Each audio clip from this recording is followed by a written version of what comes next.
Selamat datang di channel kami. Jangan lupa untuk klik like, subscribe dan bagikan video ini.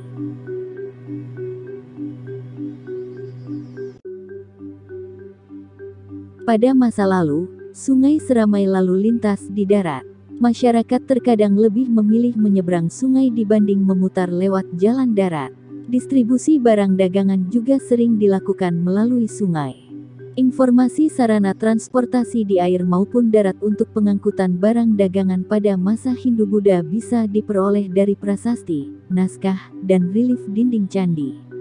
Seperti relief cerita Lalita Vistara di dinding Borobudur.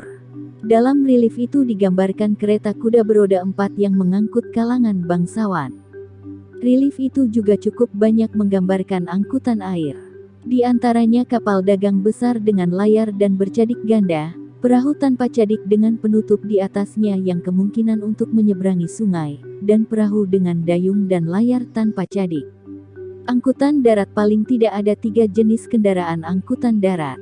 Para pedagang mengangkut barang dagangan di atas kuda atau atiti, atau gerobak maupun pedati gulungan, mapadati, yang ditarik kerbau atau sapi.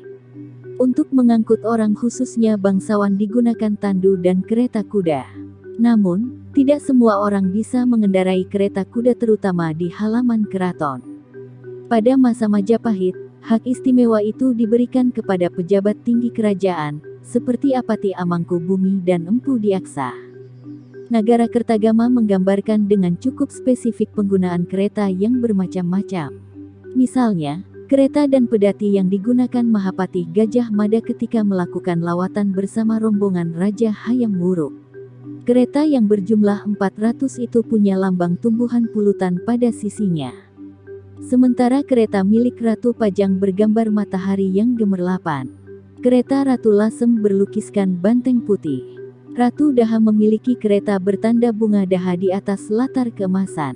Adapun kereta rombongan Ratu Kahuripan dihias taburan bulatan-bulatan bercorak merah putih. Kereta Hayam Wuruk tak terhitung banyaknya. Semuanya bertanda buah maja. Sementara kereta kencana yang dinaikinya berbentuk tandu lebar yang lapang. Kendaraan mewah ini dihiasi nuansa keemasan yang lengkap dengan permata mutu manikam. Tudung kajangnya diberi tirai tenun geringsing yang berperada emas.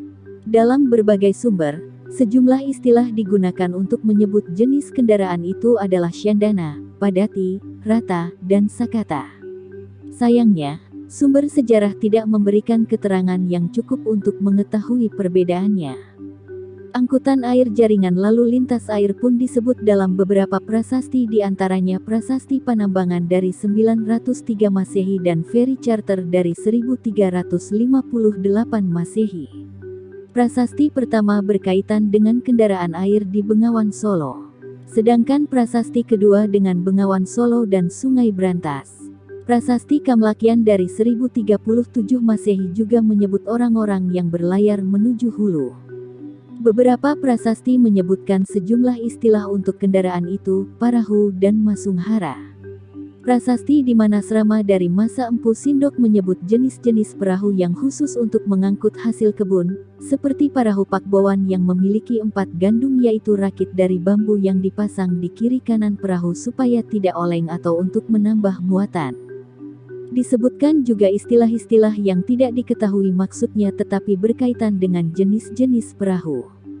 Di antaranya alat angkut yang digunakan untuk memuat barang-barang dalam ukuran besar, akirim agong, ukuran panjang, akirim panjang, memuat obat-obatan, akirim tamba-tamba, barang-barang yang dimasukkan ke dalam geladak, kirim dual barian, barang-barang yang terbuat dari bambu amaring. Jenis perahu lainnya ikang langkapan wulah galah, parahu panawa, parahu jurak, parahu panggagaran, parahu pawalian, dan parahu pangyan. Sayangnya, bentuk-bentuk kendaraan air yang dipakai ketika itu tak banyak diketahui. Pun beberapa tak diketahui dengan pasti apa kegunaannya. Istilah lain untuk perahu adalah lancang. Kata ini ditemukan dalam prasasti Manajung yang ditemukan di daerah Malang. Prasasti tanpa tahun ini diperkirakan berasal dari pemerintahan Airlangga pada awal abad 11 Masehi. Kata ini juga dijumpai dalam prasasti Hantang 1135 Masehi. Bagaimana bentuk perahu ini juga tidak diketahui.